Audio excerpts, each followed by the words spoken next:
Hi, Kristin. So here's the Excel spreadsheet that I put together, and I put in the years and the sites just like you had. So all I did was highlight it like this, and then I went up to Insert, and I went down to Charts, and I did the XY scatter chart first. Makes a nice graph, and then when this is selected, you can just go up and change the chart.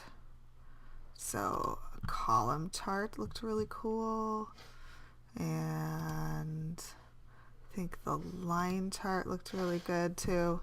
Anyways, that's all I did. I mean, it was pretty straightforward. So if you do that and you're not getting the same thing I am, then I probably don't know how to solve the problem. So you might want to check, you might want to contact the technical support, call Pathway Support, and see if they can help you out with that. Yeah, let me know if you have any questions.